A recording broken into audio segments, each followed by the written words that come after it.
आज का main topic है अपना कि ANS, what is ANS, autonomic nervous system. आज का डेमो क्लास है, तो मैं आपको एकदम ओवरव्यू दूंगा कि एटोनॉमिक नर्वस सिस्टम में पैरासिम्पैथेटिक सिस्टम क्या होती है, सिंपैथेटिक सिस्टम क्या होती है, और उसके जो भी न्यूरोट्रांसमीटर है वो कैसे सिंथेसाइज होते हैं, सिंथेसाइज होने के बाद ऐसे कौन से एंजाइम्स रहते हैं जो कि उनको डिग्रेड करते हैं, उनकी एक्टिविटी को अबोलिश करते हैं, which are the neurotransmitter get transmitted through the parasympathetic system as well as the sympathetic system we are going to discuss now. Before going to discuss this ANS, I want to tell you one very basic concept. Means how these ANS system coordinate with CNS. कि जो ANS system है ये CNS कैसे coordinate करती है। तो उसके पहले हमने ये स्लाइड में ये पढ़ेंगे हम कि लाइक सीएनएस के बारे में जब हम पैथोलॉजिकल डिसीजेस पढ़ेंगे उसके बारे में जब भी कुछ भी आएगा तो हम सीएनएस के पहले थोड़ा सा एनाटॉमी पढ़ेंगे, क्योंकि क्या है ना कि बहुत सारे स्टूडेंट को सीएनएस के एनाटॉमी पता नहीं है कि which are the organs, which are the tissue related to CNS, which are the parts, which are the components of the CNS. वही पता ना होने के कारण उनको सीएनएस थोड़ा हार्ड जाता है। तो जब भी सीएनएस के हम टॉपिक चालू करेंगे सबसे पहले एनाटॉमी पढ़ेंगे, उसे एचईपी बोलेंगे, बाद में हम फिजियोलॉजी पढ़ेंगे और बाद में हम हमारे ड्रग्स पढ़ेंगे। इस फॉर्मेट में हम पूरा सीएनएस पढ़ेंगे। अब देखते हैं कंसेप्ट कि सीएनएस के ऐसे दो कंपोनेंट्स कौन थे। सबसे मेन है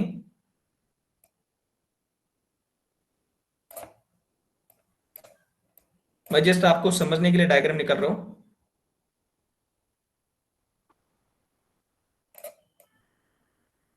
ये अपना ब्रेन है, ब्रेन को इंसेफेलॉन भी बोलते हैं, और ये अपना स्पाइनल कॉर्ड है, स्पाइनल कॉर्ड। अबे ब्रेन इसी को बोलते हैं सीएनएस। सीएनएस मतलब central nervous system, and there are two components of CNS, one is a brain and second one is spinal cord.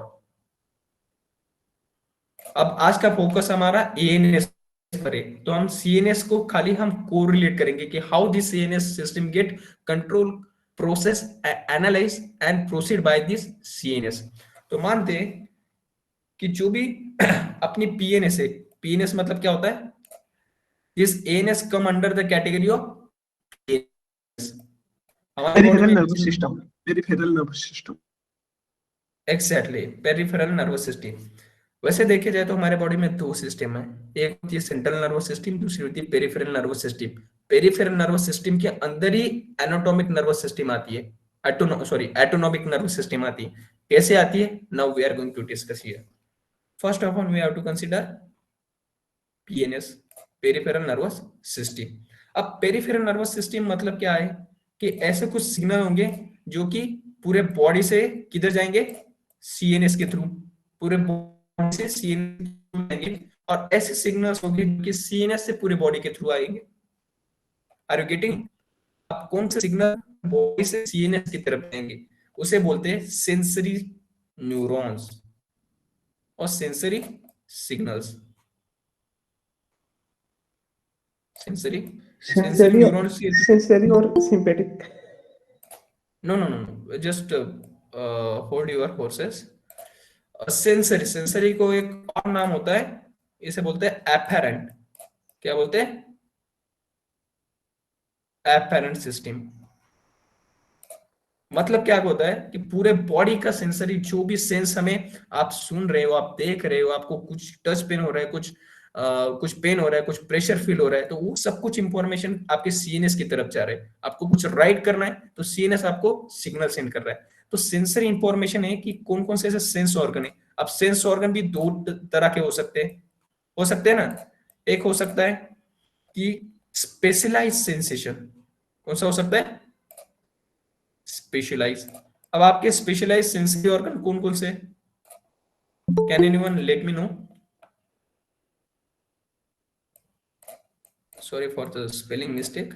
Specialise कौन कौन से ऐसे ऑर्गन है जो कि स्पेशल सेंसेशन को सेंस करते हैं? Sir somatic somatic nervous system जिसको वोलेंट्री बोलते हैं, autonomic nervous system, involuntary actions.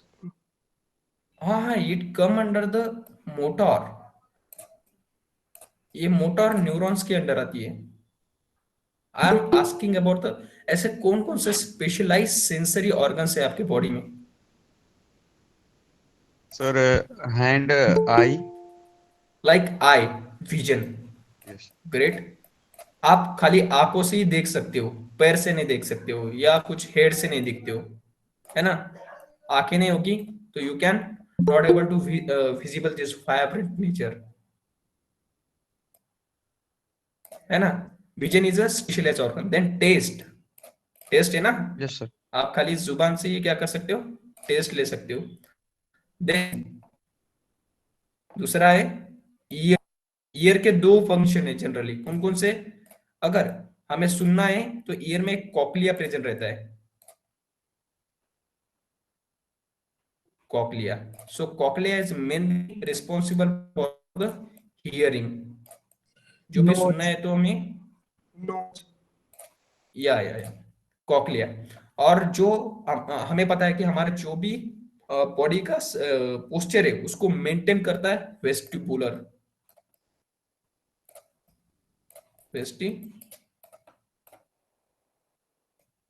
Vestibular system.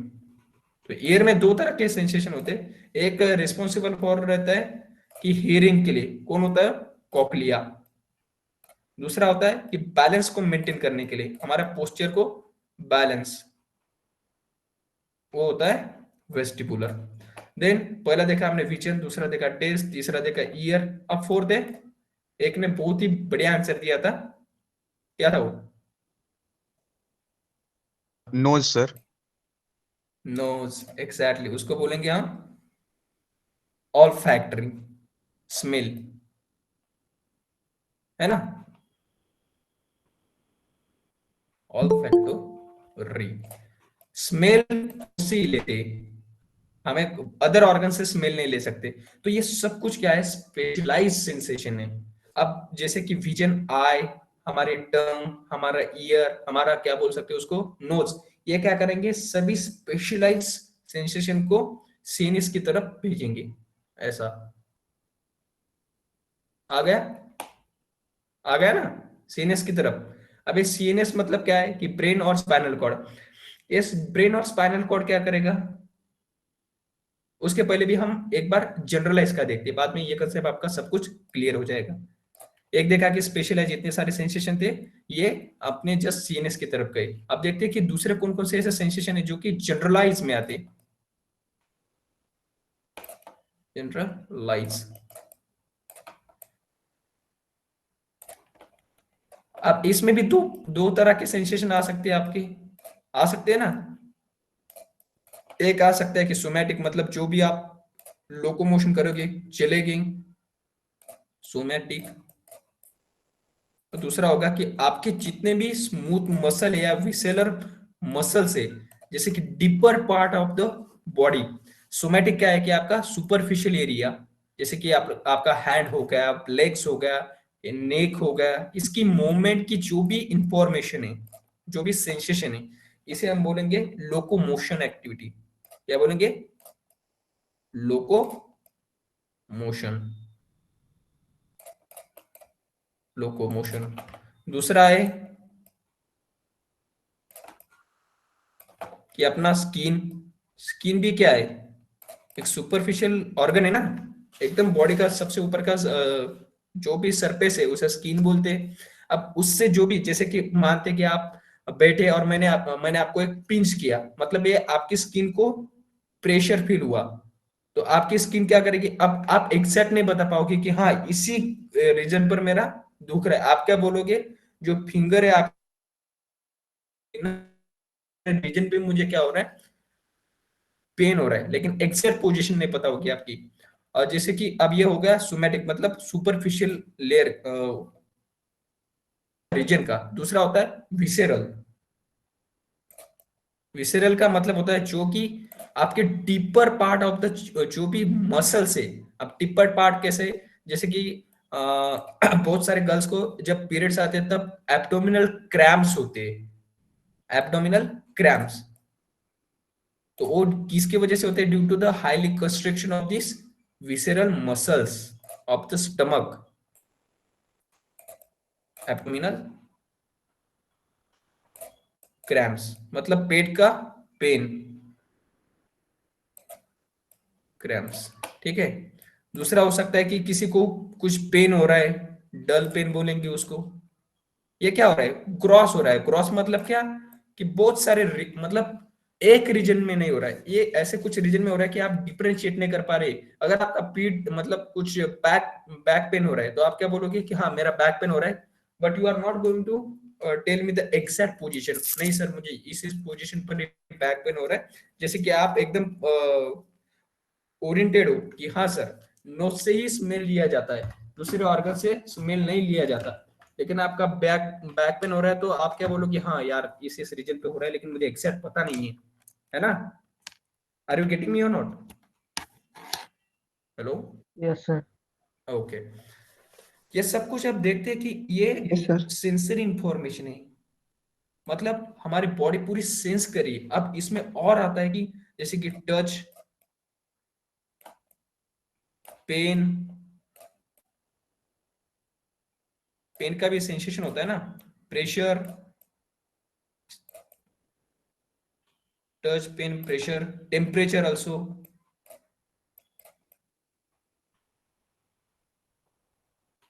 Temperature. अब ये क्या हो रहा है? सब कुछ ये पूरा का पूरा इंफॉर्मेशन, ये देखो भाई साहब कितना बड़ा इंफॉर्मेशन है। स्पेशलाइज ऑर्गन से भी आ रहा है और जनरलाइज सेंसेशन भी, पूरा सेंसेशन आ रहा है। और ये किसकी तरफ जा रहा है? अपने सीएनएस की तरफ। ये गया सीएनएस की तरफ। अब सीएनएस में क्या प्रेजेंट है? दो ऑर्गन प्रेजेंट है। कौन कौन से? एक है कि अपना ब्रेन और दूसरा है अपना स्पाइनल कॉर्ड। अब ये क्या करेगा? इंफॉर्मेशन को कलेक्ट करेगा कि हाँ इस टेम्परेचर पे या इस लोकेशन पे मुझे पेन हो रहा है, हाँ मैंने ये विजन देखा, यार मैंने ये गाना सुना। ये इंफॉर्मेशन क्या करेगा? सबसे पहले कलेक्ट करेगा, उसके बाद उसको एनालाइज करेगा कि यार मैंने ये पहले सुना है या ये चीज मेरे लिए पूरा नया है ना, लिसिस। दूसरा उसको प्रोसेस करेगा कि नहीं, अब मुझे जो भी पेन, टच, प्रेशर फील हो रहा है उसको मुझे कम करना है। तो क्या करेगा? ब्रेन एक खुद सिग्नल सेंड करेगा, ब्रेन सिग्नल सेंड करेगा। इसे बोलते हैं मोटर न्यूरॉन्स। मतलब हमारे बॉडी की तरफ से जो भी ब्रेन की तरफ इंफॉर्मेशन जा रही उसे बोलेंगे सेंसरी। दूसरा वर्ड इसके लिए एपरेंट। और ब्रेन से जो भी सिग्नल आ रहेंगे उसे बोलेंगे मोटर। और इसका दूसरा नेम होता है इफरेंट। कोई ऐसा है कि उसको कुछ समझ नहीं आ रहा है? ये एकदम बेसिक है, क्योंकि अगर आपको यही पता नहीं होगा तो ऑटोनॉमिक नर्वस सिस्टम है क्या वो समझेगा नहीं। बाद में उसमें जो भी न्यूरोकेमिकल्स आएंगे कि एसिटिलकोलिन, एड्रेनलिन, वो नहीं समझेगा। बस ये 2 मिनट का बचा है, उसके बाद हम मूव करेंगे सिंपैथेटिक सिस्टम, पैरासिम्पैथेटिक सिस्टम। अब देखते हैं मोटर न्यूरॉन। हेलो? यस।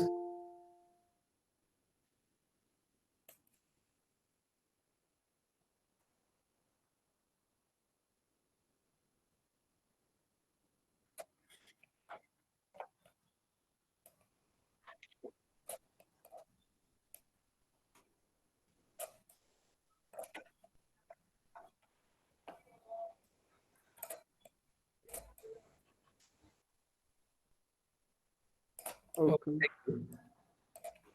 क्योंकि हम आपको पढ़ाने के लिए बैठे हैं, खाली हम यहाँ पे टाइम टाइम पास नहीं करेंगे।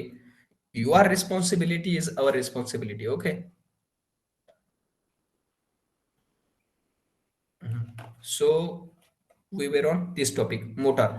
अब पूरा सीएनएस से जो भी इंफॉर्मेशन आ रहा है, अब वो 2 ऑर्गन पे जा सकता है। एक तो जा सकता है पूरा, सॉरी कहा गया, एक जा सकता है कि सोमैटिक, मतलब मानते हैं कि आपका जो भी पैर है, एक आधा आपका जो भी पैर है, मानते कुछ एक आधा हॉट प्लेट पर गिरा आपका पैर। आप लैब में कुछ काम कर रहे हो और नीचे आपकी हॉट प्लेट पड़ी है एक आधी, किसी ने एकदम एक आधी प्लेट है गर्म करके छोड़ी और आपका उस पर पैर गिरा, ऐसा तो ऐसा तो नहीं। आप आपका ये जो भी पेन है ये सीएनएस की तरफ जाएगा और सीएनएस को इंफॉर्मेशन ही सेंड नहीं करेगा। सीएनएस बोलेगा क्या कि चल भाई तेरा पैर पूरा जलने दे, कुछ नहीं होगा तुझे, ऐसा तो नहीं होगा ना। हाँ, तो सीएनएस क्या करेगा, फिर से मोटर सिग्नल सेंड करेगा नो और सर। ये जाएगा आपका सुपरफिशियल पार्ट पर, जैसे कि पैर, वहां पे जाके कुछ केमिकल रिलीज करवाएगा और क्या बोलेगा कि तुम्हारा जो पैर जल रहा है उसको हटाओ। तो इसे बोलते हैं, ये अपने विल पर है। अब दूसरी चीज आपको एक समझ, एक ब्यूटीफुल लेडी है जो कि आपके सामने से गुजर रही है, एक ब्यूटीफुल गर्ल्स है, आपका उस पर दिल आ गया, तो ऐसा तो नहीं है कि जैसी वो चल रही है आप सीधा उसके पीछे लग जाओगे और जो मन में चल रहा है वो सब कुछ बोल दोगे उसको, ऐसा तो नहीं होगा ना। आप पर डिपेंड है आप, ये आपके वॉलंटरी मूवमेंट है पूरी, कि आपके विलनेस पर डिपेंड करता है कि आप वो बात छुपा भी सकते हो, बता भी सकते हो। Mean it is your well control. ये इंफॉर्मेशन क्या होती है, वेल कंट्रोल होगी। अब दूसरी इंफॉर्मेशन है कि वो जो लड़की आ रही है तो आपकी धड़कनें तेज हो रही है, it is not in your control. अब मैंने मैंने आपको बोला कि जो लड़की आ रही है, हाँ आपको अच्छी लगी, लेकिन आपको उसकी तरफ जाना नहीं है, आपको उसकी तरफ देखना नहीं, तो आप क्या कर सकते हो, कंट्रोल कर सकते हो आप, it is in your well control. But जो आपकी धड़कनें तेज हो रही थी, it is not in your hand, so it is involuntary. This is voluntary, this is involuntary. और यही इनवॉलंटरी में अपनी सिस्टम आती है और इसी को बोलते हैं एनाटॉमिक नर्वस सिस्टम। क्या बोलती है इसको, एनाटॉमिक नर्वस सिस्टम। अब इसके दो पार्ट जो कि हमने प्रीवियसली भी डिस्कस किए थे और अभी लेटेस्ट में हम डिस्कस करेंगे। एक होता है सिंपैथेटिक, जो भी आपकी धड़कनें बढ़ रही थी, क्यों बढ़ रही थी, क्योंकि सिंपैथेटिक सिस्टम से क्या निकल रहा था, एड्रेनलिन।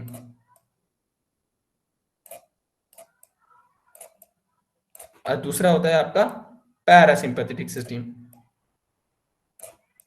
पैरासिम्पैथेटिक सिस्टम क्या बोलेगा, ज्यादा एड्रेनलिन सिंथेसिस मत हो, हार्ट रेट मेरा इंक्रीज हो रहा है, पैरासिम्पैथेटिक सिस्टम क्या करेगा, एसिटिलकोलिन उसको रिलीज करवाएगा और बोलेगा कि जो भी तुम्हारा हार्ट रेट बढ़ा है उसको कम कर दे। क्लियर है क्या,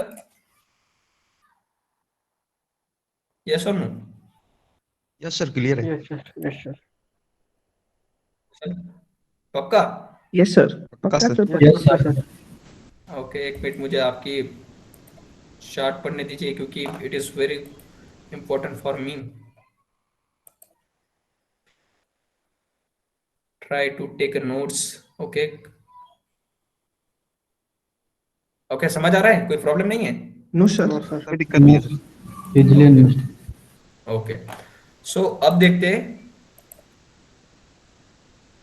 कि अपना एएनएस एक्चुअली होता क्या है, एक्चुअली होता क्या है। अब एएनएस को आप सभी को पता होना चाहिए कि इसके कुछ रीजन्स होते हैं अपने स्पाइनल कॉर्ड के। मैं ब्रेन जब पढ़ाऊंगा तो एकदम डिटेल में पढ़ाऊंगा, ठीक है? बस आप समझने के लिए अभी ये डायग्राम को कंसीडर कर लो। अब ये ब्रेन है और ये अपना स्पाइनल कॉर्ड है। अब मैं जो बार बार बात कर रहा हूं आपको कि sympathetic system and parasympathetic system, अब ये ब्रेन और स्पाइनल कॉर्ड से निकलती कैसे, कौन कौन से रीजन से निकलती, ये सबसे मेन बात है, ठीक है? ब्रेन के कुछ रीजन होते हैं। अब एक होता है सर्वाइकल, ठीक है? अब यहां तक होता है पूरा अपना क्रैनियल, स्पाइनल कॉर्ड सब कुछ क्रैनियल, ये ब्रेन का रीजन होगा। लेकिन उसके बाद जो आपके नेक पोजीशन में जो भी इसके क्या क्या रहते, बोन्स रहते, हम वर्टिब्रा बोलते हैं। वर्टिब्रा मतलब जो भी बोन्स रहते, तो उसके कुछ रीजन्स रहते। चलो मानते हैं इसको थोड़ा सा और बड़ा करते थे, इसके कुछ रीजन्स रहते। एक होता है सर्वाइकल, मतलब नेक का रीजन, सर्वाइकल मानते ये यहां तक आ गया। इसके नर्व्स होते 1 से लेके 7 तक, 7 बोन्स प्रेजेंट रहते अपने नेक रीजन में, किसके, सर्वाइकल के। और ये किसका रीजन है, स्पाइनल कॉर्ड का। दूसरा है सर्वाइकल थोरेसिस जो कि अपनी चेस्ट का पोर्शन आता है, थोरेसिक, इसके बोन्स रहते प्रेजेंट 1 से 12 तक। इसको हम नंबरिंग कैसे करते, C1 to C7, इसकी numbering T1 to T1 T12. Exactly T12। अब एक तीसरा रीजन रहता है जो कि अपना एब्डोमेन का आता है, उसे बोलते हैं लंबार रीजन, या पेट का पोर्शन बोल सकते हैं, बैक का लंबार रीजन। उसके होते हैं 1 से लेके 5 तक। ये क्या है, बोन की संख्या है। It is the number of bones present in the spinal cord. It means the cervical region of the spinal cord contain 1 to 7 bones. Then the thoracic region of the spinal cord contain 12 bones like T1 to T12.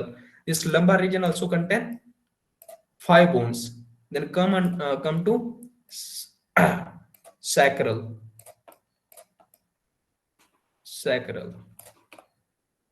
Sacral में कितने होते हैं, same 1 to 5। और जो last portion होता है ये वाला, इसे बोलते हैं कोकिक्स, 4 कोकिक्स में 4। या 1 to 4, ठीक है। लेकिन जनरली हम स्टडी नहीं करते क्योंकि जैसे अपने प्रिमिटिव थे जो अभी आप देखते हैं कि कोई गोरिल्ला है, कोई चिंपांजी है, उसमें ये बोन थोड़े से एक्टिवेट थे। क्योंकि हमें पहले क्या था, हम बंदरों से हमारा क्या हुआ है, ओरिजिन हुआ है। तो जो पूंछ थी, तो जो ये इसे बोलते हैं टेल रीजन, ठीक है। तो इसका अभी कुछ फिजियोलॉजिकल रोल नहीं है, तो हम यहाँ तक की स्टडी करते हैं उसको, सैक्रल रीजन तक। यहाँ तक किसी को कुछ डाउट? No, sir. नहीं, ठीक है, थैंक यू सो मच। अब देखते हैं कि sympathetic system, parasympathetic system originate कहाँ से हो रही है। अब जो भी, क्योंकि ये ब्रेन सिग्नल दे रहा है, किससे सिग्नल दे रहा है, अब आते यहाँ से कुछ मोमेंट इनिशिएशन हो रही, लेकिन ये सिग्नल ऐसे जाएंगे। अब डिपेंड करता है कि अगर यहाँ से गए, या मानते कुछ यहाँ से आए, मानते कुछ यहाँ से आए, लेकिन ये रीजन के हिसाब से हमें डिवाइड कैसे करना है कि ये सिंपैथेटिक है या पैरासिम्पैथेटिक सिस्टम की सिग्नल है। ये सबसे मेन होना, मतलब एक क्वेश्चन है ना। तो आपको मैं प्लस पॉइंट बता रहा हूं कि जो भी पैरासिम्पैथेटिक होती है, पैरा पोजीशन होती है ऑन टॉप, एकदम टॉप। ऊपर से देखोगे तो cranial is a top position. अगर नीचे से देखोगे, इसको कंसिडर मत करो, कोकिक्स। नीचे से देखोगे, कोकिक्स। हाँ, कोकिक्स का हमें रोल नहीं, मतलब कुछ लेना देना नहीं। कोकिक्स को छोड़ेंगे तो sacral is a top position. Para मतलब क्या है, टॉप पोजीशन। एक हुई क्रैनिकल, दूसरी हुई सैक्रल। तो इसी पोजीशन से जो भी अपने निकलते हैं फाइबर्स, न्यूरॉन्स, ये जो न्यूरॉन्स निकल रहे, तो ये होते हैं अपने पैरासिम्पैथेटिक सिस्टम से। पैरासिम्पैथेटिक सिस्टम, इसे बोलते हैं क्रैनियो सैक्रल। क्रैनियो सैक्रल, समझ में आया? Yes, sir. Yes sir. हाँ, स्पाइनल कॉर्ड के क्रैनियल रीजन और सैक्रल रीजन से जो भी न्यूरॉन फाइबर निकलेंगे बाहर, वो इंफॉर्मेशन किसकी कैरी करेंगे, पैरासिम्पैथेटिक सिस्टम। और इसका न्यूरोट्रांसमीटर क्या है, एसिटिलकोलिन। अब बचा कौन है, अब बचा है कि थोरैसिक रीजन और लंबार रीजन, बराबर है। अब इसमें से जो भी फाइबर ऐसे निकलेंगे, देखिए यहाँ से निकल रहा है, कोई लंबार से निकल रहा है, तो ये किसके फाइबर होंगे, सिंपैथेटिक सिस्टम के। So sympathetic system is a thoraco lumbar. Thoraco नाम से दिया हमने, थोरैको लंबार, थोरैसिक और लंबार रीजन से निकल रही है। किसी को डाउट? और इसका न्यूरोट्रांसमीटर क्या है, एड्रेनलिन और नॉन एड्रेनलिन।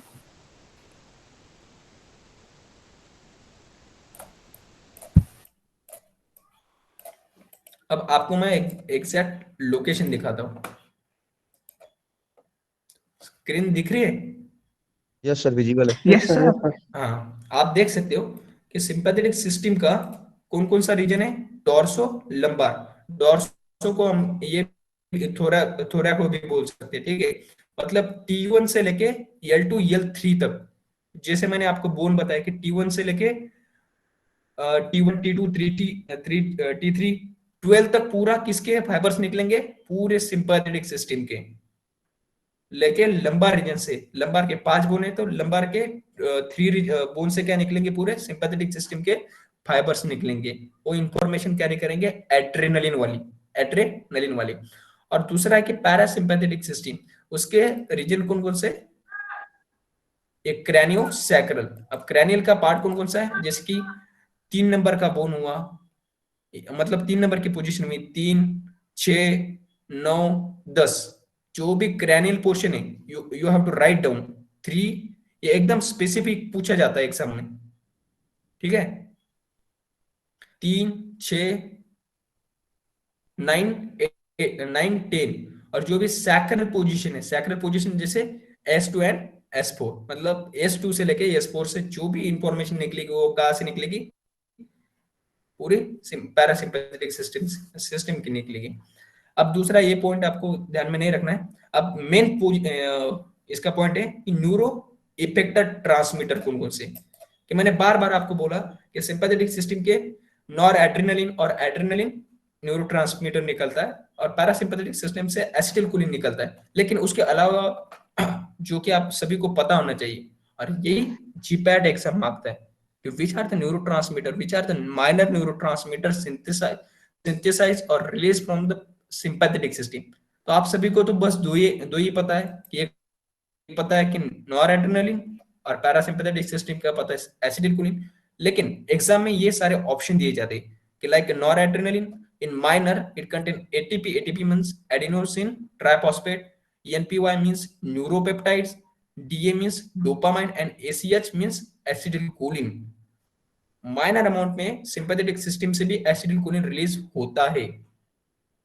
मानते हैं 4 ऑप्शन है, 4 ऑप्शन में nor adrenaline, ATP, neuropeptide and dopamine, and चौथा ऑप्शन है ऑल ऑफ द अबव। तो आपको लगेगा कि यार हमने तो सिंपैथेटिक सिस्टम में खाली नॉर एड्रेनलिन पढ़ा है, तो आप क्या करोगे, इसको क्लिक करोगे। लेकिन आंसर क्या है, पूरा का पूरा आंसर है। समझ में आया आपको? Yes Yes, sir. sir. हाँ, same for the parasympathetic system.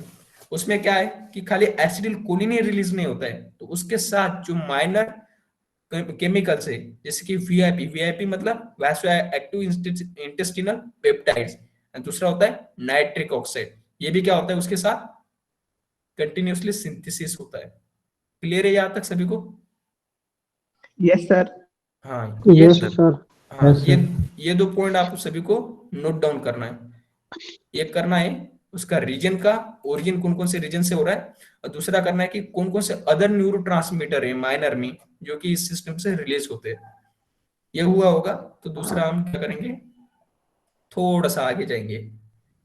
अब ये आपको और एक इंपॉर्टेंट चीज है कि कौन सा साइंटिस्ट है जिसने एसिटिलकोलिन का मतलब ये निकाला है, उसने फाइंड आउट किया कि हाँ एसिटिलकोलिन सिस्टम जो भी उसके जैसे जो भी केमिकल्स एक्शन दिखाएंगे उसे बोलेंगे हम पैरासिम्पैथोमाइमेटिक। पैरासिम्पैथेटिक सिस्टम का काम होता है एसिटिलकोलिन रिलीज करना, और एसिटिलकोलिन जैसे दिखने वाले जो भी मॉलिक्यूल है जिनकी एक्शन एसिटिलकोलिन जैसी रहेगी उस सभी को बोलेंगे हम सिंपल में माइमेटिक। हम बोलते हैं ना कि उसकी मिमिक्री करना। मिमिक्री मतलब क्या, सेम टू सेम एक्शन देना कॉपी जैसा हुआ कॉपी। या। सो एसिटिलकोलिन का किसने फाइंड आउट किया था, ये डाले साइंटिस्ट। ठीक है, मैं आपको एकदम कीवर्ड में बता रहा हूँ, डाले साइंटिस्ट। और same for the non adrenaline, उसको किसने सिंथेसिस मतलब फाइंड आउट किया था, पॉल यूलर। ये 2 पॉइंट आपको राइट डाउन करने, लिख लिया सभी ने? Yes, sir. Yes sir. Okay, अब जाते हैं इस पोजीशन पर, ठीक है। अब थोड़ा थोड़ा, क्योंकि मैं आपको हर एक चीज एकदम डिटेल में बता रहा हूँ अभी से। आप सभी को पता होना चाहिए कि एक्शन पोटेंशियल क्या है, उसके पहले भी कौन कौन से केमिकल किस किस सिस्टम से निकलते हैं, और कौन उनके बाद में कौन कौन से ऐसे क्या बोलते हैं तो रिसेप्टर होंगे। बाद में रिसेप्टर पर अगोनिस्ट लगने के बाद उसका मैकेनिज्म क्या होगा, ये सब कुछ हम रिसेप्टर के साथ उसका अगोनिस्ट प्लस एंटागोनिस्ट लेके डिटेल में पढ़ेंगे। लेकिन उसके पहले जो भी केमिकल सिंथेसिस हुए, उस सिंथेसिस होने के बाद उसका ट्रांसमिशन कैसा होगा, थ्रू द न्यूरॉन्स, एक न्यूरॉन की तरफ से दूसरे न्यूरॉन में कैसे जाएंगे वो, ये सब सभी को क्या होना चाहिए, पता होना चाहिए। मानते हैं, चलो मैं इस पर आता हूं, यहाँ तक सभी को क्लियर है ये स्लाइड को? Yes, sir. Yes, sir. Okay, अब मानते हैं कि ट्रांसमिशन देखेंगे हम।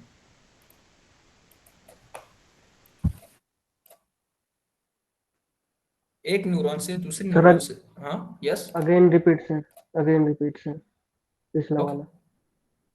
पिछला वाला, Yes, sir. थोड़ा सा. Okay okay, not problem. ये वाला, Yes, yes, yes, yes, sir. ये वाला, नहीं, उससे पिछला वाला, अगला वाला मतलब. नहीं, इससे ये इससे अगला. ये वाला, नहीं, नहीं, नीचे वाला सर, नीचे वाला. ये डाले, इससे नीचे वाला. सर बोन वाला जिसमें कैल्शियम चैनल ये सब है सर, सोडियम से। जो चैनल है ना सर, उसमें चैनल. ये वाला, receptor sir, sir. yes. Yes sir. ये मैं वो स्लाइड पर पढ़ाने वाला, मतलब पढ़ाने वाला हो, ठीक है, या यहाँ पे बताओ, ठीक है, यहाँ पर आप Yes, अगर sir. सभी को सर यहाँ समझ में से थोड़ा आया अच्छा तो, रहेगा. हाँ ठीक है, okay okay, not problem. Yes. इधर देखिए, हमारे हमारे बॉडी में क्या होता है, बहुत सारे प्रकार के न्यूरॉन्स होते हैं, कोई स्टिमुलेटरी होता है, कोई इनिबिटरी होता है, कोई मिक्स एक्टिविटी देने वाला होता है ना। और वो भी कौन से सिस्टम का है वो भी डिपेंड करता है कि पैरासिम्पैथेटिक सिस्टम का है या सिंपैथेटिक सिस्टम का है। अब मानते हैं कि मुझे एड्रेनलिन चाहिए, तो एड्रेनलिन 5 मिनट के लिए कंटिन्यूसली सिंथेसिस हुआ, अब वो जाकर हार्ट रेट बढ़ा रहा है, मेरा हाइपरटेंशन बढ़ा रहा है और मैं मर जाऊंगा। हमारी बॉडी ये तो नहीं चाहती ना, हमारी बॉडी क्या करेगी, 5 मिनट के लिए एड्रेनलिन सिंथेसिस करवाएगी, लेकिन सेम रिसेप्टर सेम न्यूरॉन पर जाके और एक इनिबिशन वाला क्या करेगी, एक्शन शो करेगी, उसको बोलेगी हाँ एड्रेनलिन का जो भी काम था उसने कर लिया, अब तू शांत हो जा, अब तुझे फिर से एड्रेनलिन को सिंथेसिस नहीं करना है। तो एक होता है न्यूरॉन स्टिमुलेटरी, दूसरा होता है इनिबिटरी। तो मानते हैं ये सारा जो भी खेल है वो केमिकल्स का है, कुछ आयंस का है, कैटायंस का है। कौन कौन से आयंस कैटायंस इसमें रोल प्ले करते हैं, जिनकी वजह से स्टिमुलेशन होता है, जिनकी वजह से इनिबिशन होता है। सो सबसे फर्स्ट यहाँ पे मानते ये अपना प्री गैंग्लियनिक न्यूरॉन है। प्री मतलब पहला दो न्यूरॉन होते हैं, एक होता है पहला, दूसरा, पहले को बोलते हैं प्री गैंग्लियनिक न्यूरॉन, दूसरा होता है पोस्ट गैंग्लियनिक न्यूरॉन।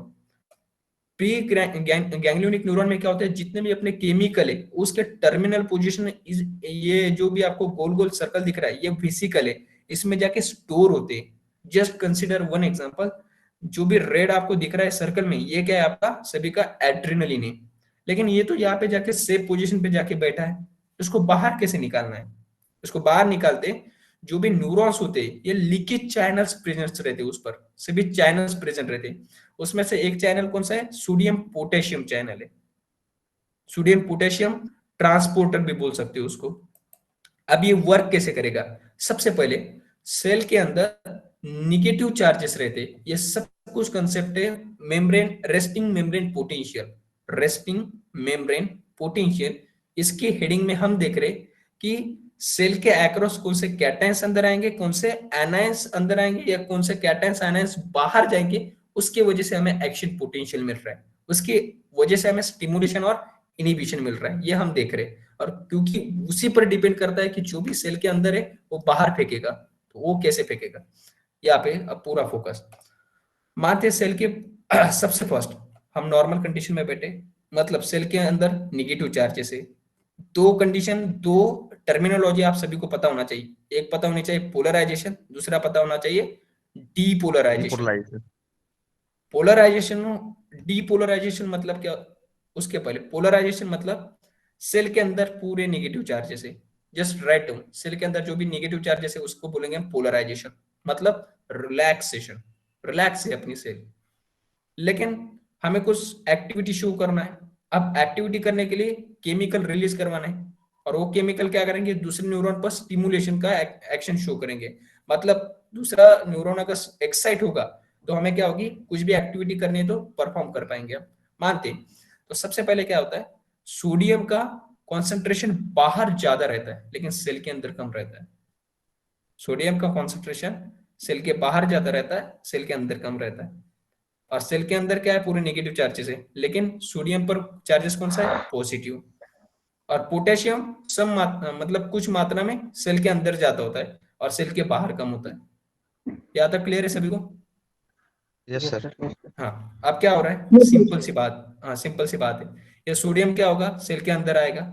अब जैसे सेल के अंदर आएगा, ये निगेटिव चार्जेस क्या होगा, पॉजिटिव में कन्वर्ट हो जाएगा। क्यों होगा, क्योंकि निगेटिव चार्जेस ये पॉजिटिव सोडियम ने क्या किया, कंज्यूम कर लिया पूरा। पहले सेल का resting membrane potential relax condition में था, write down -70 millivolt. Exam में ये पूछा जाएगा आपको कि which of the following is a resting membrane potential. बहुत सारे ऐसे ऑप्शन देंगे आपको कि 60 मिली वोल्ट, 120 मिली वोल्ट, ऐसा कुछ एक रेंज में आ सकता है कि -70 टू -90 मिली वोल्ट। तो आपका सही आंसर होगा -70 टू -90 मिली वोल्ट। ये क्या रहेगा, आपका करंट रहेगा इसके अंदर का। ये क्या होगा, अब जैसे पॉजिटिव चार्ज, आप सभी को पता है निगेटिव चार्जेस है, लेकिन पॉजिटिव आएंगे तो पोटेंशियल क्या होगा, बढ़ेगा, पॉजिटिव में कन्वर्शन होगा। -70 एकदम कम है, लेकिन 1 2 3 4 7 ये पॉजिटिव संख्या है अपनी, तो ये ज्यादा है।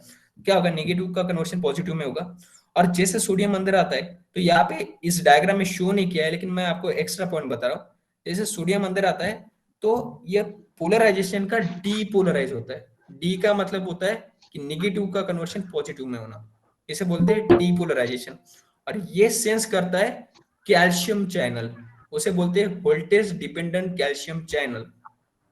पहले पहले तो ब्लॉक रहेंगे, बंद रहेंगे, लेकिन उसको पता चलेगा अरे यार अपने सेल के अंदर सोडियम आया है। he will know sodium has come into our cell and I have to activate, for what purpose, I have to enter the outside calcium into inside। जैसे कैल्शियम आएगा, ये क्या करेगा, ये जो भी वेसिकल है उनको ये सेल के टर्मिनल पर लेके जाएगा, और जैसे टर्मिनल पर आएंगे उसको बर्स्ट करेगा।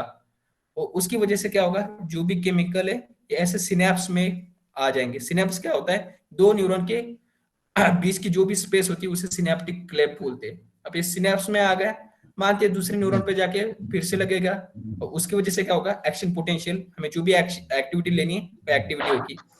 ये हुआ स्टिमुलेटरी का एग्जाम्पल। एक्साइटेटरी ट्रांसमीटर की वजह से ये स्टिमुलेशन हो रहा है। अब मानते हैं स्टिमुलेशन तो होगा, कौन झकोड़ दो हाँ या है एनी प्रॉब्लम, छोड़ दीजिए यार। हेलो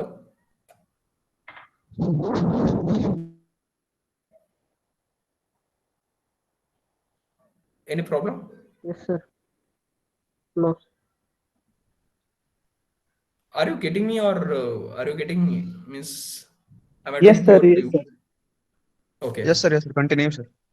ओके Continue, अब sir. देखते हैं कि इनिबिटरी ट्रांसमीटर क्या है। एक ने किया एक्साइटेशन, दूसरा करेगा इनिबिशन। इनिबिशन मतलब क्या है कि सेल के अंदर हमें फिर से क्या करना है, नेगेटिव चार्जेस लाने हैं। अब सेल के अंदर तो थोड़ा थोड़ा पोटेशियम था, अब एक कंडीशन आती है जब ये पूरा बाहर चला आता है तो उसके साथ एक फिर से चैनल होता है, इसे बोलते हैं सोडियम कैल्शियम चैनल। उससे क्या होता है, सोडियम भी बाहर आता है, कुछ मात्रा में कैल्शियम भी बाहर आ जाता है। मतलब फिर से क्या हुआ, सेल के बाहर कैल्शियम और सोडियम ज्यादा हुआ, सेल के अंदर थोड़ा थोड़ा निगेटिव चार्जेस आ रहा है। लेकिन वो निगेटिव चार्जेस कैसे आता है, ये देखिए ऐसे आता है कि ये क्या है ये केमिकल से न्यूरोट्रांसमीटर, ये ट्रांसमीटर क्या होंगे, ऐसे सिनेप्टिक क्लेफ्ट में आएंगे, और इसकी वजह से क्या होगा, क्लोराइड की एंट्री होगी। Chloride is a negative anions. जैसे क्लोराइड अंदर आएगा, फिर से जो भी इसका एक रेस्टिंग मेम्ब्रेन पोटेंशियल पूरा पॉजिटिव में गया था, उसको फिर से नेगेटिव में लेके आएगा। मतलब सबसे पहले तो रेस्टिंग में कितना था, -70 millivolt. Due to the entry of sodium and calcium it goes to like 20 23 24, वहां तक चला गया। लेकिन उसको फिर से रिलैक्स होना है, तो रिलैक्स होने के लिए फिर से क्लोराइड का आयंस आयंस को क्या करना पड़ेगा, सेल के अंदर आना पड़ेगा। और जैसे क्लोराइड के अंदर जो भी आयन से अंदर आएंगे, वो क्या करेंगे, पूरा हाइपर रिपोलराइज। हाइपर मतलब सोच सकते हो आप कि 70 प्लस में गया था तो उसको 70 माइनस में लाना है। मतलब एकदम हाइपर रिपोलराइज, एकदम रिलैक्सेशन करेगा, उसे बोलते हैं इनिबिशन एक्शन। यहाँ तक क्लियर है सभी को? या किसी को डाउट है? ये sir clear. No sir, clear है सर। ओके,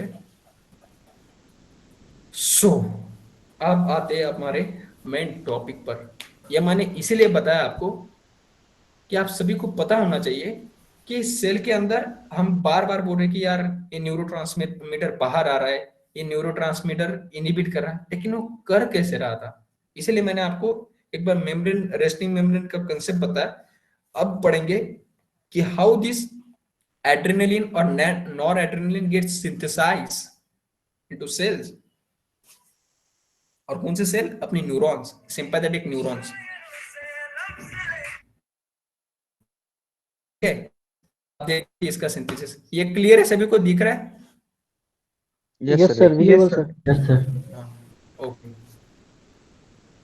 आज पढ़ रहे हैं हम द सिंथेसिस ऑफ एड्रेनलिन और नॉर एड्रेनलिन। सबसे फर्स्ट आप सभी को पता होना चाहिए ये क्या है? एड्रेनलिन जो भी है एक कैटाकोलामाइंस है।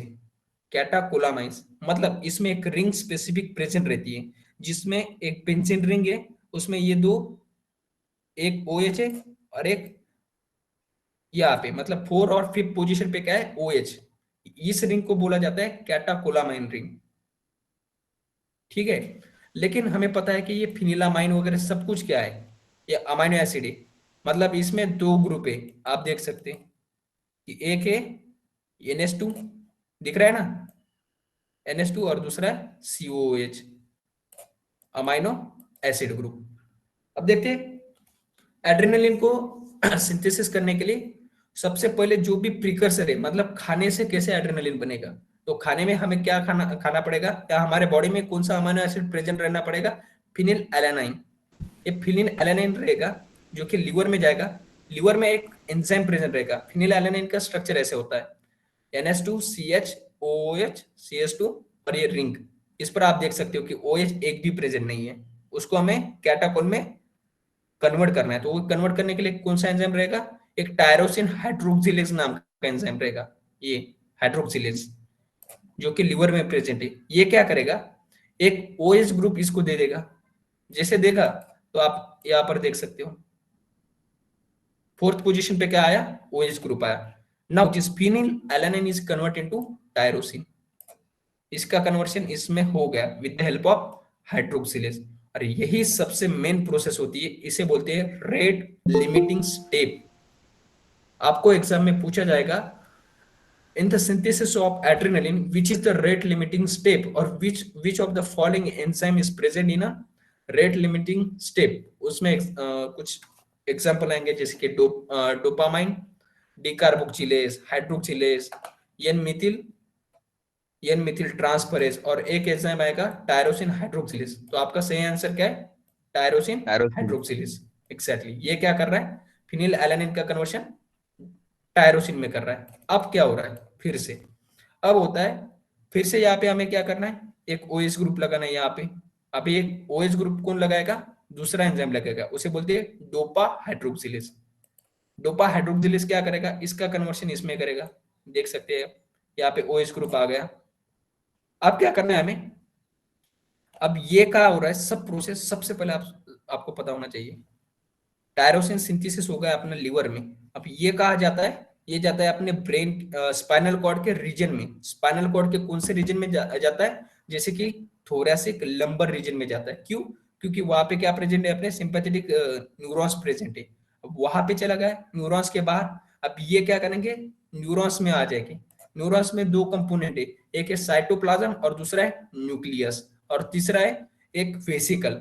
अब साइटोप्लाज्म में बहुत सारे केमिकल है, जैसे कि एक केमिकल कौन सा है? न्यूरॉन के साइटोप्लाज्म में ये डी कार्बोक्सिलेज नाम का एंजाइम है। ये क्या करेगा? ये COS ग्रुप है उसको निकाल देगा। निकाल दिया, अब इसका कन्वर्शन इसमें हो गया, आप देख सकते हैं। मतलब ये यल डोपा है, इसका कन्वर्शन हो गया dopamine with the help of D carboxylase enzyme. अब ये साइटोप्लाज्म में होगा। अब डोपामाइन, डोपामाइन को डिग्रेड करने के लिए और एक एंजाइम वहां पे प्रेजेंट रहता है, उसको बोलते हैं माओ एंजाइम। मोनो अमाइनो ऑक्सीडेज नाम का एंजाइम होता है। मोनो अमाइनो क्यों? क्योंकि यहाँ पे एक ही अमाइनो ग्रुप है, दिख रहा है ना आपको? इसको डिग्रेड Yes, करने के sir. लिए जो भी न्यूरॉन में साइटोप्लाज्म में जो भी माइटोकॉन्ड्रिया प्रेजेंट रहते हैं, माइटोकॉन्ड्रिया पे एक एंजाइम होता है मोनो अमाइनो ऑक्सीडेज, वो क्या करेगा, इस ग्रुप को निकालेगा। अगर यही ग्रुप में रहेगा तो डोपामाइन से नॉन एड्रेनलिन सिंथेसाइज नहीं होगा। क्लियर है? अब क्या होता है, ये पूरा का पूरा एक फिजिकल में चला जाता है। मैं आपको यहाँ पे डायग्राम थ्रू बता सकता हूँ यहाँ पे, लेकिन मैंने दो पोर्शन आपके कवर किए। एक कवर किया कि मेडिसिनल केमिस्ट्री थ्रू की स्ट्रक्चर कैसे रहता है, कौन कौन से एंजाइम उसमें एक्ट होते हैं, और दूसरा कर रहा हूँ कि कोलॉजी की कैसे कैसे हो रहा है मैकेनिज्म। आप यहाँ देख सकते हो।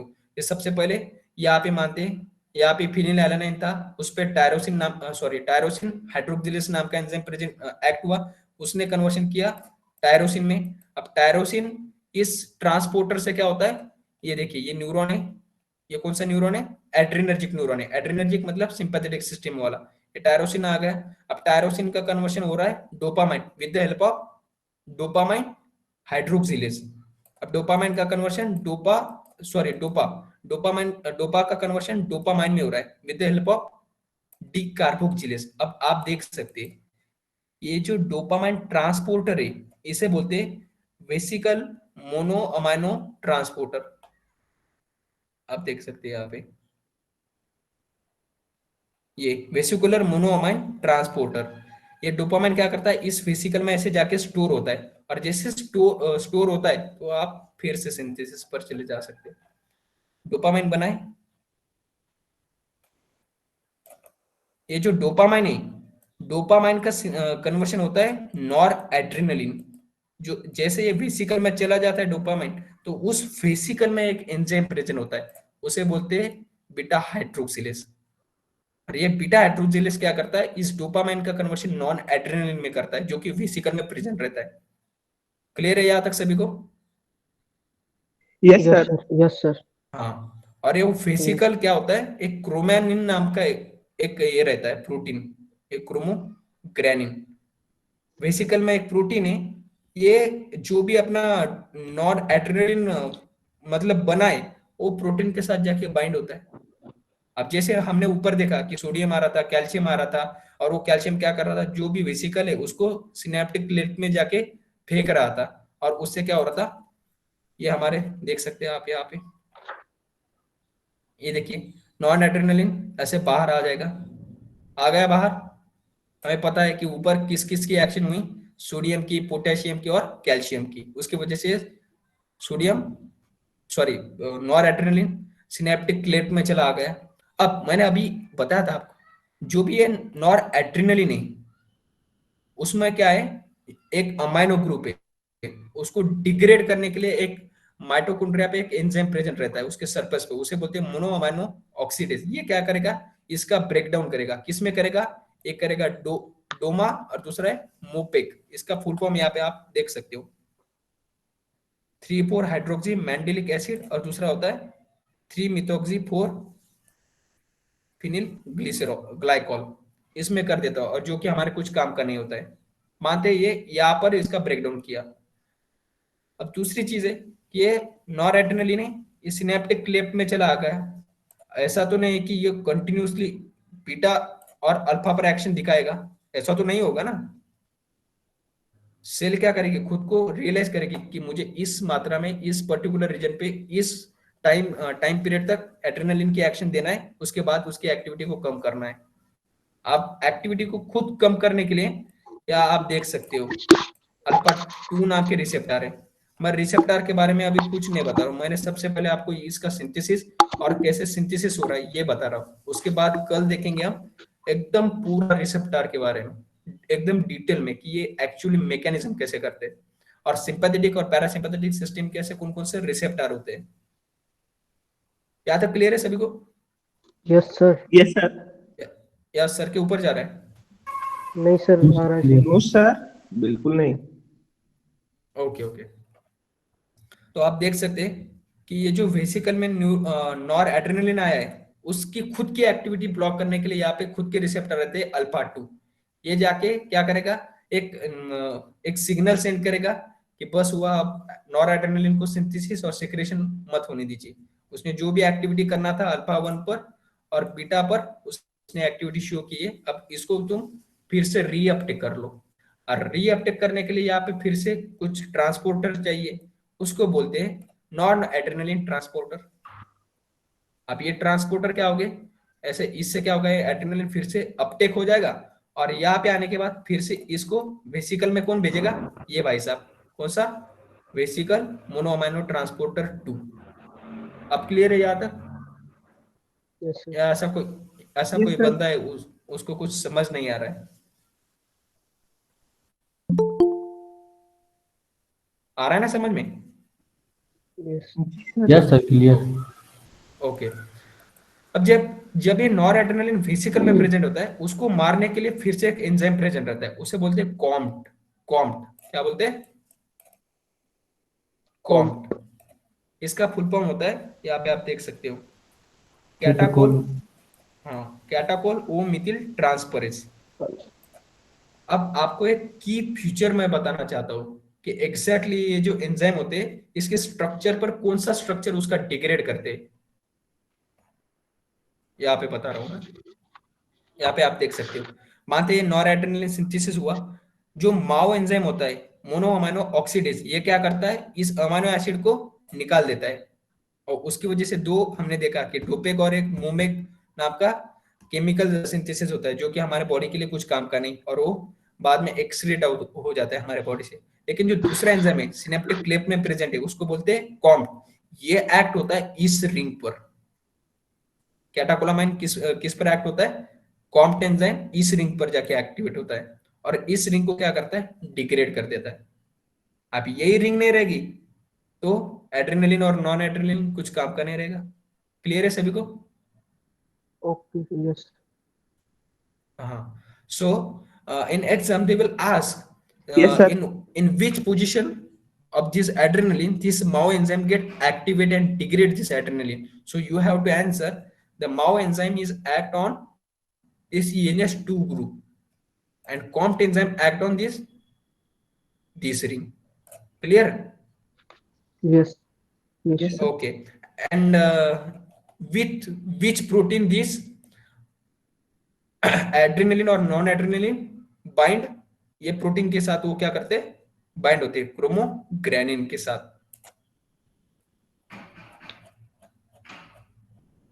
अब एक चीज और पढ़ते थोड़ा सा इसमें, कि मानते हैं ये जो टायरोसिन है, अब मैंने पूरा सिंथेसिस सिक्रेशन वगैरह कर लिया, डोंट वरी, हम पूरा डिटेल में जब इसके ड्रग्स रहेंगे, ड्रग्स के साथ फिर से इसको पढ़ेंगे, लेकिन यहाँ पे डायग्राम आई तो थोड़ा सा इसको अभी क्लियर कर लेते हैं।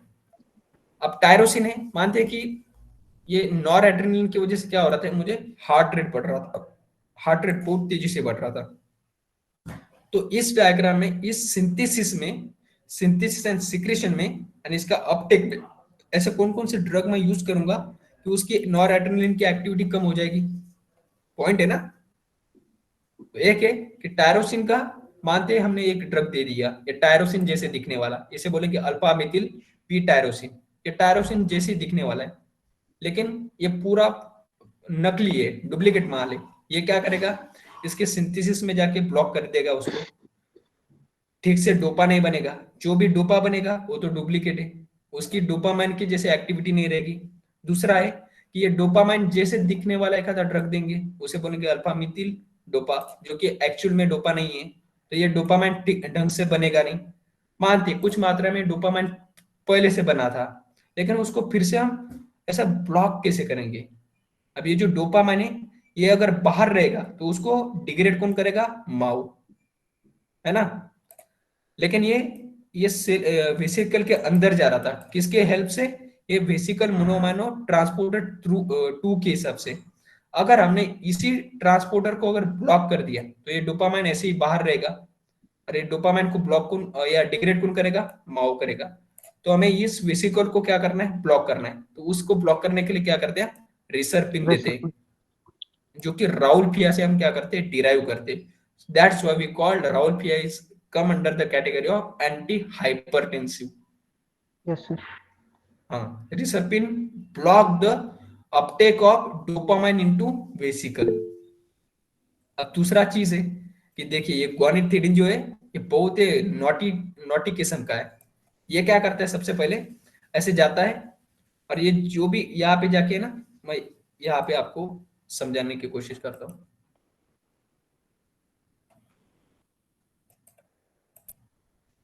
ग्वानिथिडिन का मैं आपको मैकेनिज्म पढ़ा रहा हूँ।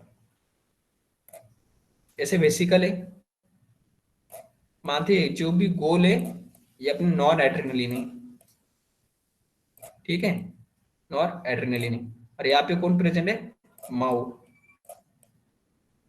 और यहाँ पे कौन प्रेजेंट है, कॉम्ट, और ये अपना दूसरा न्यूरॉन। अब ये जो ग्वानिथिडिन है ये मानते ट्रायंगल शेप की, ये क्या करते हैं, ऐसे न्यूरॉन में आ जाती है और वेसिकल में जाते हैं। अब वेसिकल में जाएंगे तो इसकी वजह से क्या होगा, यहाँ पे जगह नहीं बचेगी, नहीं बचेगी ना जगह, या बच रही है। और due to the accumulation of his guanethidine, ये जो है ये वेसिकल के बाहर आ जाएंगे, नॉन एड्रेनलिन वेसिकल के जैसे बाहर आएंगे तो क्या होगा, कुछ मात्रा में ये जो माओ है उसको डिग्रेड कर देंगे, डिग्रेड करेंगे। लेकिन जो भी बचा कुछ है ये यहाँ पे चला सिनेप्टिक क्लिप में रिसेप्टर, और दूसरा हो सकता है अल्फा रिसेप्टर। अगर हाई क्वांटिटी में हमने क्या दिया, ग्वानिथिडिन, तो सबसे पहले इफेक्ट क्या रहेगा, ये कॉज करेगा हाइपरटेंशन। सबसे पहले इसकी एक्टिविटी क्या रहेगी, हाइपर टेंशन। क्यों, क्योंकि ये क्या कर रहा है, डिस्प्लेस कर रहा है नॉर एड्रेनलिन को, क्या कर रहा है, इस वेसिकल से डिस्प्लेस कर रहा है।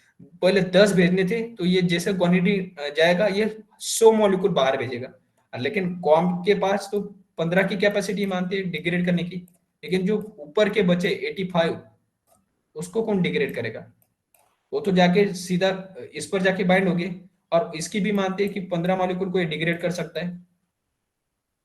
जो अब 70 बचे वो क्या करेंगे, सबसे पहले ये रिसेप्टर पर जाके एक्टिविटी दिखाएंगे और एकदम हाइपरटेंशन कॉज करेंगे, ब्लड प्रेशर इंक्रीज करेंगे, कार्डियक आउटपुट इंक्रीज करेंगे, ये सारी एक्टिविटी शो कर रहे हैं। लेकिन उसके बाद ये ग्वानिडिनिन क्या कर रहा है, उसको अंदर नहीं आने देता, ये इसका मैकेनिज्म है। अब अंदर नहीं आने देगा तो बॉडी क्या करेगी, ज्यादा मात्रा में माओ का सिंथेसिस बढ़ाएगी, कॉम्प का सिंथेसिस बढ़ाएगी, और जैसे बढ़ाएगी जो ये एंजाइम क्या करेगी, इसको डिग्रेड कर देंगे।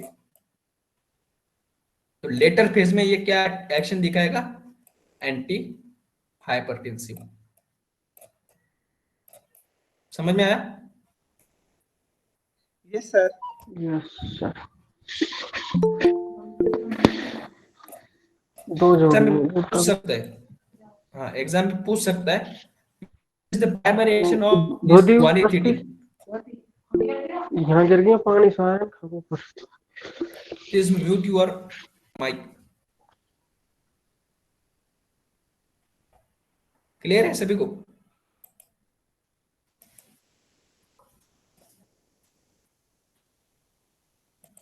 सो सबसे पहले देख लिया कि सिंथेसिस को इनिबिट करने के लिए अल्फा मिथिल टायरोसिन यूज करेंगे, otherwise alpha Mithil dopa use करेंगे। उसका रीअपटेक मतलब अपटेक, डोपामिन का अपटेक इस वेसिकल में ब्लॉक करने के लिए रिसर्पिन यूज करेंगे। उसको डिस्प्लेस करने के लिए, डिग्रेड करने के लिए यूज करेंगे ग्वानिथिडिन। यहां तक समझ में आया? अब और भी है कि माओ को इनिबिट करने के लिए एक माओ 1 नाम का ये यूज करेंगे। यहां तक सभी को अगर क्लियर होगा तो हम नेक्स्ट जाएंगे, अदरवाइज आपका कुछ डाउट्स सॉल्विंग है या आप रेफर कर सकते हो यहाँ पे सभी।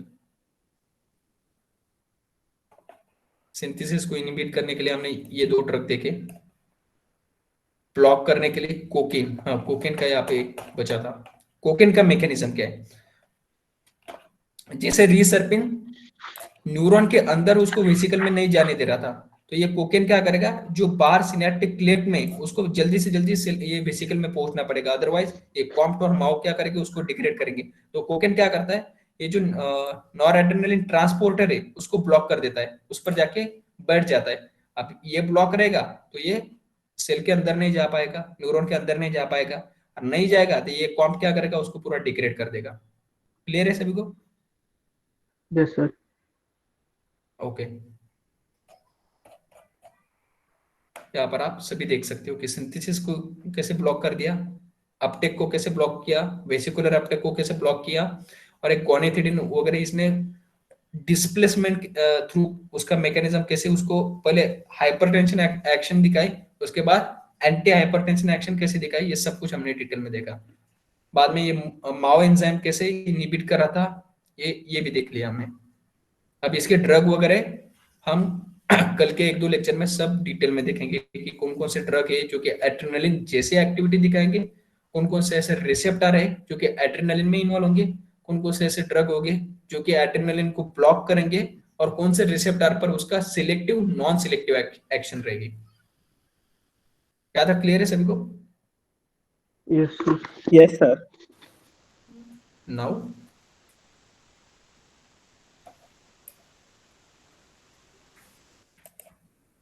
it's all about today.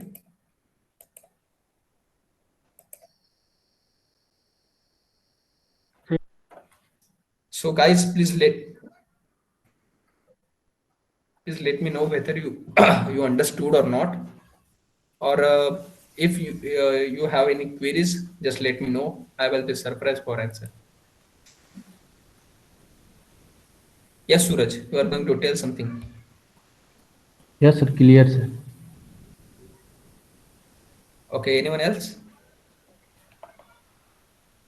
ये खाली गाइस इंट्रोडक्शन का पार्ट था। ओके, गोनिथिडिन का टॉपिक रिपीट कर रहा हूं मैं। Okay, not issue.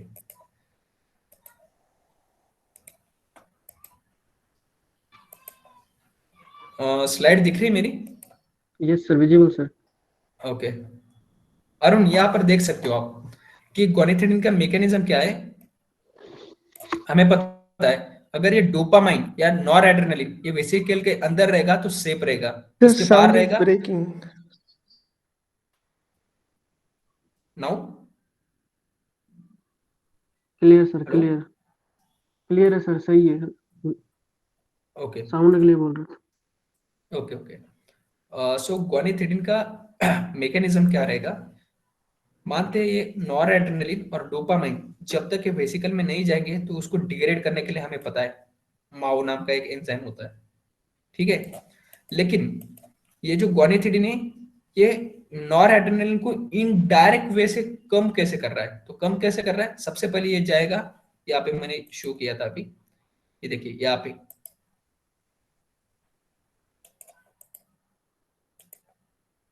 यहाँ पे सबसे पहले ये जो आपको दिख रहा है ये सर्कल में ये मानते हैं अपना नॉर एड्रेनलिन है, ये नॉर एड्रेनलिन है। लेकिन गोनिथिडिन क्या करेंगे, ये इस शेप का रहेगा, ट्रायंगल शेप का, ये क्या करेगा, ये वेसिकल में जाएगा। अब जगह नहीं बचेगी ना, क्योंकि ये ट्रायंगल भी आ रहे, ये सर्कल भी आ रहे, तो सर्कल क्या करेगा, सर्कल मतलब है अपना नॉर एड्रेनलिन, ये सेल के बाहर चला आ जाएगा, ये आ गया। अब मानते हैं इसने 85 जितने भी नॉर एड्रेनलिन के मॉलिक्यूल है ये सेल के बाहर भेजे, मतलब ये वेसिकल के बाहर भेजे। अब इस पर एक्ट होगा माओ, लेकिन बेचारा माओ इसकी एक लिमिट है, ये 15% है, ये क्या करेगा 15 molecule. Mao has limitation, I am just telling in example way, Mao has like capacity degrading the 50 molecule of noradrenaline. Now this 15 molecule of adrenaline get degraded, but rest of the molecule gets sent to this synaptic cleft, and when it come to synaptic cleft it act on either beta 1 receptor और alpha receptor, इस पर जाके bind होगी। इसकी वजह से क्या action आ रही है अपनी, हाइपरटेंशन एक्शन, क्योंकि हमें पता है एड्रेनलिन क्या करेगा, हार्ट रेट को बढ़ाएगा, कार्डियक आउटपुट को बढ़ाएगा, है ना। अब दूसरी बात है, लेकिन हमने इसके लिए तो नहीं दिया था, हमें क्या करना है, उसकी एक्शन को कम करना है। लेकिन उसकी एक्शन कम कैसे करेगा, अब उसके इनडायरेक्ट वे, जैसे मॉलिक्यूल ज्यादा देर तक बाहर रहेंगे, क्योंकि ऑलरेडी वेसिकल में तो इसने खुद का क्या किया है, स्पेस ऑक्यूपाई किया है। अब ये जो भी नॉर एड्रेनलिन है ये सेल के अंदर तो नहीं आ पाएगी, क्यों, क्योंकि ऑलरेडी उस मतलब स्पेस ही नहीं है, स्पेस नहीं तो बाहर कौन से एंजाइम है, एक तो माओ है और दूसरा कॉम्प्ट है, ये क्या करेंगे, उसको पूरा डिग्रेड कर देंगे, इसको पूरा डिग्रेड करेंगे। अब ये डिग्रेड होगा तो नॉरएड्रेनालिन नहीं रहेगा, और जो भी एक्शन हाइपरटेंसिव थी उसका केस में कन्वर्ट हो जाएगा एंटी हाइपरटेंसिव। अब क्लियर है Arun? Arun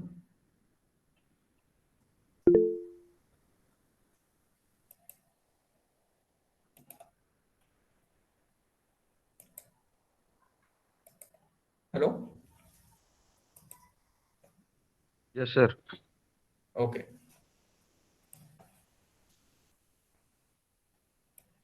So you can ask any queries.